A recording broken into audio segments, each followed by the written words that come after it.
Hello students, welcome back to my YouTube channel chemistry by Nisha Beniwal. हमने पिछली class में discuss किया था पीएच स्केल के बारे में। नेक्स्ट हम डिस्कस करने वाले हैं केमिकल्स को, कॉमन साल्ट से हम केमिकल्स को कैसे क्या करते हैं। देखिए, जैसे कि कोई भी, जैसे हाइड्रोक्लोरिक एसिड है, सोडियम हाइड्रोक्साइड है, उनसे बने होते हैं उनके लिए। जैसे कि मैं डिस्कस करती हूँ,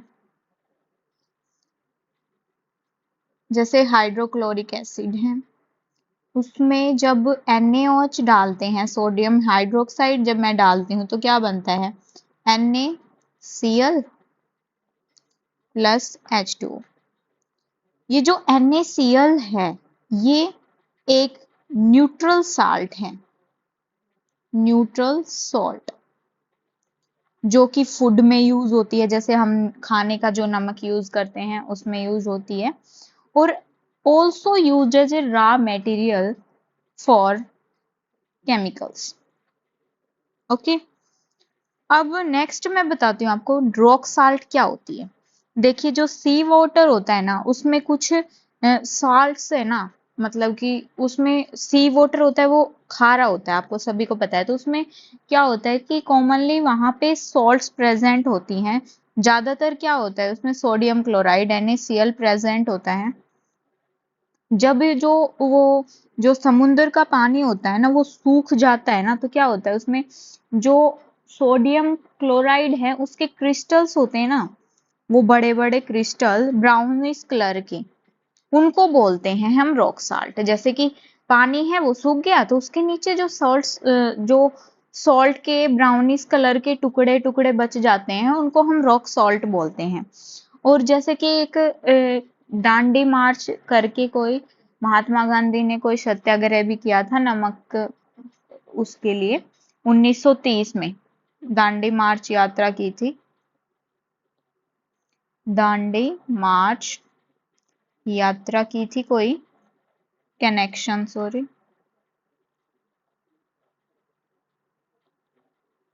1930 में। वो किस पे था, प्रोटेस्ट था हमारा ब्रिटिश के लिए, कि ब्रिटिश ने नमक पर भी साल्ट लगाना शुरू कर दिया था, सॉल्ट पे टैक्स लगाना शुरू कर दिया था। उसके लेकर प्रोटेस्ट किया था महात्मा गांधी ने 1930 में दांडी मार्च यात्रा करके। अब आता है हमारा common salt, A raw material for chemicals.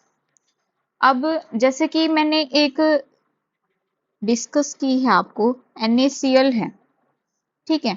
NaCl में जब मैं वाटर ऐड करती हूँ तो क्या होता है, ये एक्वस होती है, ये लिक्विड है। जब क्या बनता है, सोडियम हाइड्रोक्साइड बनता है, जो कि एक्वस होता है ना, फिर क्लोरीन गैस निकलती है उसमें, ठीक है, और हाइड्रोजन निकलता है। जो ये जो प्रोसेस है हमारा, इसको मैं बोलती हूँ, इसको हम बोलेंगे क्लोर एल्केली प्रोसेस। इसको बोलेंगे हम क्लोर एल्कली प्रोसेस। ये इस प्रोसेस का नाम है, फॉर्मेशन ऑफ क्लोरीन। एल्कली मतलब सोडियम हाइड्रोक्साइड, सोडियम हाइड्रोक्साइड का और Cl2 का फॉर्मेशन होता है, उसको हम बोलते हैं क्लोर एल्कली प्रोसेस। अब जैसे एक वो होता है, जैसे मैं दिखाती हूँ आपको, ये वाला जो इस वाले डायग्राम में ये है हमारा क्लोर एल्कली प्रोसेस में। इसमें क्या है, जो कैथोड पे होगा हमारा हाइड्रोजन, हाइड्रोजन गैस, सॉरी, उस पे होगा हमारा कैथोड पे हाइड्रोजन गैस प्रोड्यूस होगी, ठीक है, जो कि हमें यहाँ दिख रही है, ये वाली कैथोड पे हाइड्रोजन गैस। अब एनोड पे आएगी हमारी क्लोरीन गैस, Cl2 गैस। और सॉल्यूशन में क्या रहेगा, सॉल्यूशन में रहेगा NaOH, NaOH बनेगा। अब देखिए कि जो H2 है, वो H2 किससे बना हुआ होता है, H2 है वो किसके लिए होगा, इसमें किसके लिए प्रेजेंट है H2, H2 है एनर्जी पर्पजेज के लिए, मतलब एनर्जी के लिए। और जो क्लोरीन गैस है हमारी, वो है हमारे क्लीनिंग पर्पज के लिए। और जो NaOH सॉल्यूशन है वो सोप्स वगैरह के लिए। तो इस प्रोसेस में क्या है कि जो हाइड्रोजन गैस है वो कैथोड पे होगी, क्लोरीन गैस है वो एनोड पे होगी, और जो सॉल्यूशन होगा उसमें NOH प्रेजेंट होगा सोप्स के लिए, और क्लोरीन गैस हमारे क्लींजिंग पर्पस के लिए ज्यादा यूज होती है। ठीक है, ये है इसका डायग्राम। अब नेक्स्ट मैं डिस्कस करती हूँ ब्लीचिंग पाउडर के बारे में। ब्लीचिंग पाउडर का फॉर्मूला ये होता है, ये बहुत इंपॉर्टेंट फॉर्मूले हैं, आपको इनके बारे में याद रखना चाहिए। जैसे कि वॉशिंग सोडा का क्या केमिकल नेम होता है, ब्लीचिंग पाउडर का क्या होता है, ऐसे तो ये मैं बता दूंगी आपको। जैसे कि मैंने ये लिख दिया तो आप इसको बता दोगे कि ये क्या है, कैल्शियम ऑक्सीक्लोराइड है। नाम से हम फॉर्मूले से बता सकते हैं, लेकिन इनका कॉमन नेम मतलब इनका ये वाला है, इसका आपको नाम पता होना चाहिए कि इसको क्या बोलते हैं। जैसे मैंने IUPAC नेम तो मैं बता दूंगी कि कैल्शियम ऑक्सीक्लोराइड, अब इसका कॉमन नेम ये सब तो पता होना चाहिए हमें। तो अब देखते हैं कि जैसे कि हमें एक बार तो पता चल गया कि भाई NaCl है, वो एल्कली प्रोसेस से बन रहा है हमारे क्लोर एल्कली प्रोसेस से। तो ये वाला सेम इसमें यूज हो जाएगा। उससे क्या होगा हमारा कि जो Cl2 प्रोड्यूस हो कर लिया हमने, Cl2 तो बना लिया electrolysis of aqueous sodium chloride से, इससे इसको ब्राइन भी बोलते हैं। ब्राइन से जब हम NaOH बनाते हैं, Cl2 गैस निकालते हैं, तो उससे क्या CO2 गैस प्रोड्यूस होती है। तो उससे क्या होता है कि हमारा इस पूरे प्रोसेस को, ब्राइन से क्लोरीन गैस को और NaOH को प्रोड्यूस करने को हम बोलते हैं क्लोर एल्कली प्रोसेस। क्यों बोलते हैं इसको क्लोर एल्कली, ये मैं बता चुकी हूँ, क्योंकि इसमें क्लोरीन गैस होती है। क्लोर तो क्लोरीन गैस के लिए यूज हुआ है, एल्कली के लिए हमारा सोडियम हाइड्रोक्साइड यूज हुआ है। ठीक है, अब ब्लीचिंग पाउडर में जैसे कि हमने ब्राइन से क्लोरीन गैस तो प्रोड्यूस हो गई हमारी। अब क्लोरीन गैस है ना, वो किससे, एक्शन ऑफ क्लोरीन और ड्राई स्लेट लाइम, जैसे कि ड्राई स्लेट लाइम का फॉर्मूला होता है, ड्राई स्लेट लाइम का फॉर्मूला हमारा होता है CaOH2। इसी को हम क्या होता है, ये इससे हम परफॉर्म करेंगे। जो क्लोरीन गैस को जब हम इसमें मिलाएंगे तो हमारा ब्लीचिंग पाउडर मिलेगा हमें, ड्राई स्लेट लाइम को। अब मैं इससे आपको रिएक्शन करके दिखाती हूँ कि ये वाला ले लिया मैंने, इसके अंदर मैंने क्लोरीन गैस, फिर क्या होगा, इससे CaO और इसमें से एक Cl आ जाएगा यहाँ पे, सॉरी दोनों Cl आ जाएंगे, प्लस में H2O, बैलेंस है 2H 2H 2O 2O, नहीं है बैलेंस। ठीक है ना, है बैलेंस, एक हो ये रहा एक हो ये रहा, तो बैलेंस है ये हमारा। तो ये जो हमारा प्रोडक्ट मिला है हमें, इसी को हम बोलते हैं ब्लीचिंग पाउडर। ठीक है, तो ब्लीचिंग पाउडर का हम नाम जरूर याद रखेंगे कि उसका केमिकल नेम क्या है, CaOCl2, कैल्शियम ऑक्सीक्लोराइड, जिसको हम बोलते हैं ब्लीचिंग पाउडर। अब हमें इसकी फॉर्मेशन देख ली, अब हम इसके देखते हैं यूजेज क्या क्या होते हैं। यूजेज में हम देखेंगे कि ये किस किस में, जैसे बाथरूम्स में हम डिसइंफेक्टेंट यूज करते हैं, उसमें फॉर्मेशन ऑफ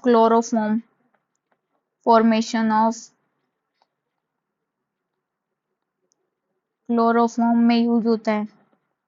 ठीक है, अदर केमिकल में भी हो और अदर केमिकल्स में भी। ठीक है, एक जैसे कि ज्यादातर ये कॉमनली यूज होता है कि जो ड्रिंकिंग वाटर होता है ना हमारा पानी पीने का, उसको डिसइंफेक्ट करने के लिए, उसके अंदर जो जम्स होते हैं प्रेजेंट, बैक्टीरिया प्रेजेंट होते हैं, उनको किल करने के लिए हम ब्लीचिंग पाउडर का यूज करते हैं। और हम यूज करते हैं इसको, यूज फॉर ब्लीचिंग कॉटन, जो सूती कपड़े होते हैं उनको ब्लीच करने के लिए। लाइनिन, लाइनिन होता है कोई नेचुरल फाइबर होता है, जैसे कि नेचुरल फाइबर में जो कि क्लॉथिंग में यूज होता है। ठीक है। लिनन एक नेचुरल फाइबर है जो हमें नेचर से प्राप्त होता है। और जो वुड पल्प होती है ना, लबादा बोलते हैं उसको, जो लकड़े का होता है। और जो पेपर इंडस्ट्रीज होती हैं उनमें भी इसका ब्लीचिंग पाउडर का हम यूज करते हैं। ये थे हमारे यूजेस ब्लीचिंग पाउडर के। अब हम देखते हैं बेकिंग सोडा, जो NaCl है, NaCl सोडियम क्लोराइड, उसके अंदर वाटर, CO2 और अमोनिया, ये हम डालते हैं तो क्या बनता है हमारा NaHCO3 प्लस NH4Cl। जो हमारा ये सोडियम हाइड्रोजन कार्बोनेट जो बना है हमारा, इसको मैं क्या बोलूंगी, बेकिंग सोडा। ये बन गया हमारा बेकिंग सोडा। अब बेकिंग सोडा का तो आपको भी पता होगा कि बेकिंग सोडा किस में यूज करते हैं हम। जैसे कि आपने किचन में, मोस्ट कॉमन किचन में यूज होता है, जैसे कि हम क्रिस्पी क्रिस्पी पकोड़ा आज बनाते हैं, तो पकोड़े में जो क्रिस्पी होता है ना, कि वो करकरा सा बनता है, वो किसके कारण बनता है, बेकिंग सोडे के कारण। और इसके यूज हम, जैसे कि यूजेस देखेंगे हम इसके, तो यूजेस में क्या होता है, बेकिंग पर्पज के लिए, मतलब कि केक्स बनाते हैं ना, उसमें जो फुलावट आती है वो किसकी वजह से आती है, केक इसकी, सॉरी, बेकिंग सोडा की वजह से। बेकिंग पर्पज के लिए ब्रेड्स बनाते हैं, पेस्ट्री बनाते हैं, सॉफ्ट और फ्लफी बनती है वो, ठीक है। सेकंड मैं यूज बता दूं, जैसे कि क्लींजिंग एजेंट के रूप में, क्लींजिंग एजेंट में यूज करते हैं। जैसे कि use for cleaning kitchen surfaces, जो दाग धब्बे लग जाते हैं उनको साफ करने के लिए, यूटेंसिल के स्टेन, मतलब बर्तनों में जो स्टेन्स वगैरह स्टेन्स लग जाते हैं उनको यूज करने के लिए। इन मेडिसिन, मेडिसिन में कैसे यूज करते हैं, जैसे कि आपको एसिडिटी हो गई, मान लो आपको एसिडिटी हो गई, तो हम उसको आंटासिड, ये बेकिंग सोडा है, use as a antacid to prevent, to relief acidity and injection, indigestion, sorry, indigestion में और एंटासिड के रूप में हम इसको यूज कर सकते हैं कि भाई हमें एसिडिटी हो रही है तो हम इसको खा लेंगे तो हमारी एसिडिटी दूर हो जाएगी। या इंडाइजेशन, मतलब अगर आपका पचता नहीं, खाना नहीं पचा है, तो हम इसको ले लेंगे तो खाना, उससे हमें क्या रिलीफ मिलता है थोड़ा सा, ठीक है। पर्सनल केयर में हम यूज कर सकते हैं, इन पर्सनल केयर, पर्सनल केयर में कैसे बताऊं मैं, जैसे कि टूथपेस्ट में, क्योंकि ये बैड ओडर को न्यूट्रलाइज कर देती है, ठीक है। तो ये थे हमारे बेकिंग सोडा के यूजेस। अब नेक्स्ट मैं डिस्कस करती हूँ वॉशिंग सोडा, जिसका फॉर्मूला मैं बताती हूँ, Na2CO3 10H2O, ये है इसका फॉर्मूला। अब मैं इसकी पहले आपको फॉर्मेशन बताऊं, तो फॉर्मेशन में क्या होगा, फॉर्मेशन देखें हम इसकी, तो जैसे हमने NaCl plus NH3 plus CO2 plus H2O, इससे तो हमने बना लिया था ना baking soda, right. Baking soda बनेगा पहले, इनके नाम जरूर याद, लास्ट में मैं आपको समराइज करवा दूंगी। ये नहीं, सॉरी, NH2, क्या बोल रही हूँ, NH4, ठीक है। ये हमें मिल गया N1N1H5O5, बैलेंस है। अब ये था, हमने फॉर्मेशन करनी थी सोडियम बाइकार्बोनेट की, ठीक है। अब हीट करेंगे हम इसको, हीटिंग सोडियम बाइकार्बोनेट,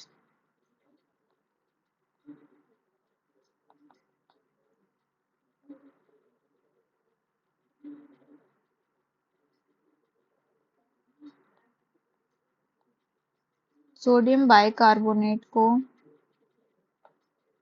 हम हीट करते हैं जब हम इसको हीट करेंगे तो क्या मिलेगा हमें? सोडियम कार्बोनेट प्लस में CO2 प्लस में वाटर, ये मिल गया। अब हम वॉशिंग सोडा के क्रिस्टल फॉर्मेशन करेंगे। फॉर्मेशन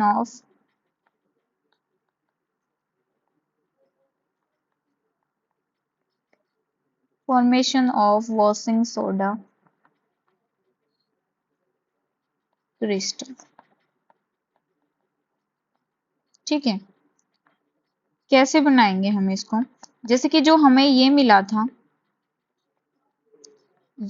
हमें Na2CO3, इसमें जब हम 10 मॉलिक्यूल ऐड करेंगे वाटर के तो हमें क्या मिलेगा?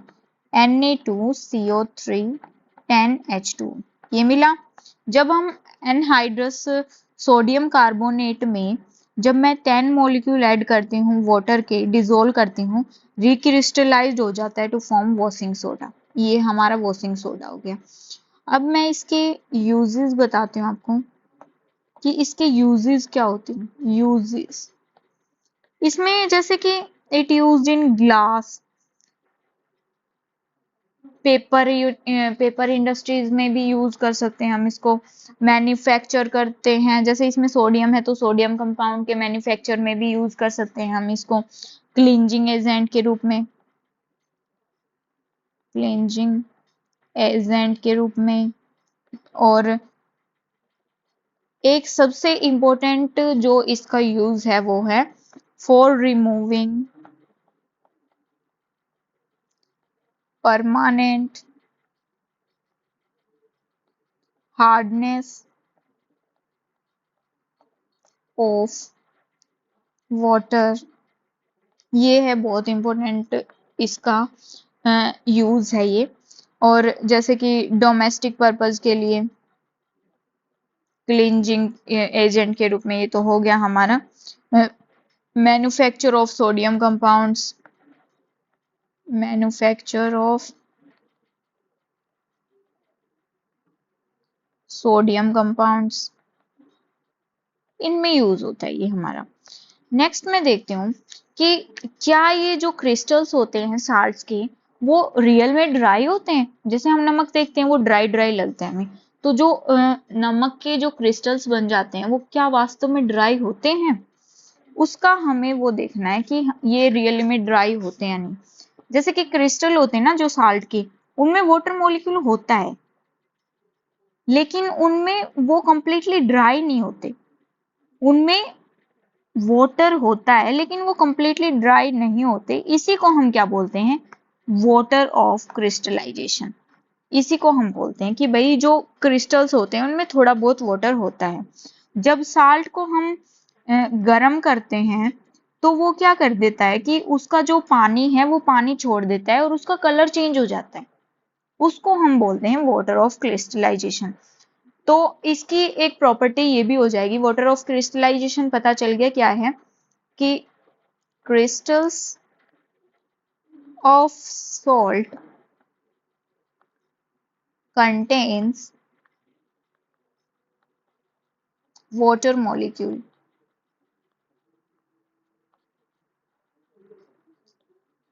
They are completely dry. Sorry, they are not completely dry. Not completely dry. This is called water of crystallization. Okay. अब इसकी फॉर्मेशन में मतलब जैसे कि मैं इसकी, it is a fix number of motor molecule. इसमें क्या देखते हैं हम? It is a fix number, it is fixed number of water molecule present in one formula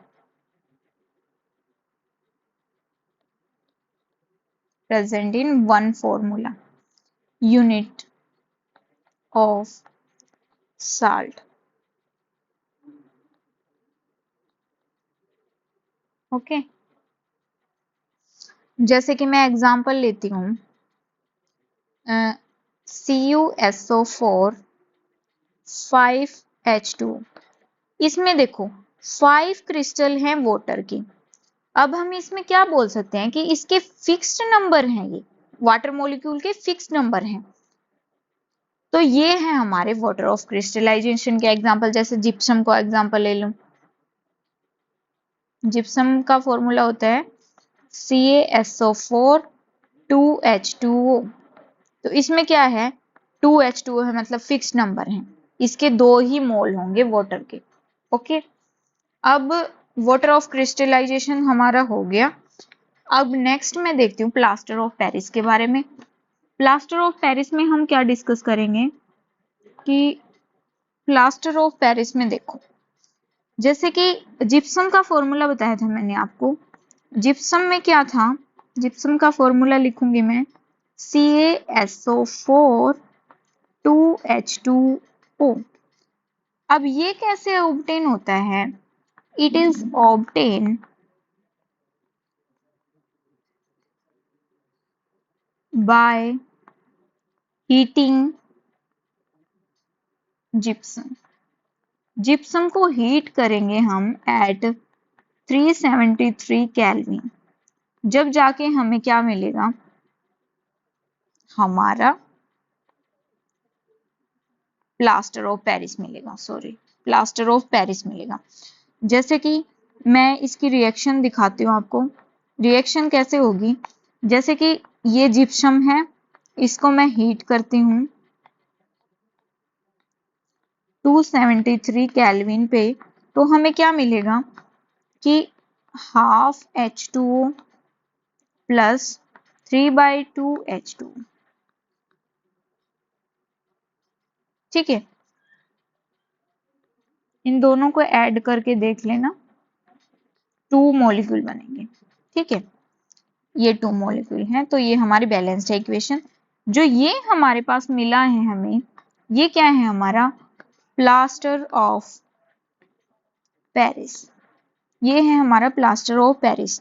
ये क्या करता है, it loses part of its water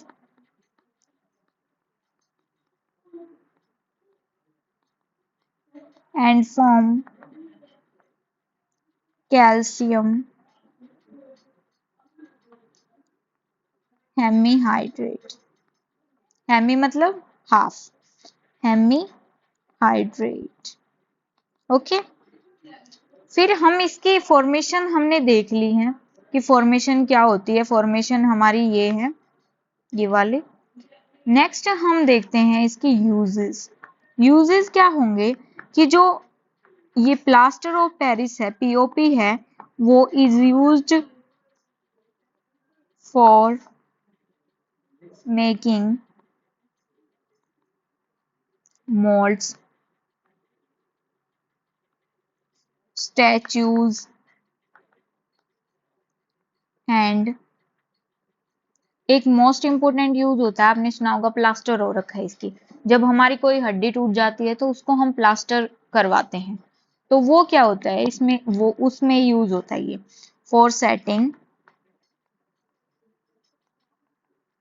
fractured bone. ये इसका इंपॉर्टेंट यूज है। Thank you for watching my video. Have a nice day. ये chapter हमारा complete हो चुका है। अब नेक्स्ट चैप्टर हम स्टार्ट करेंगे हमारे नेक्स्ट वीडियो में। Thank you for watching. Have a nice day.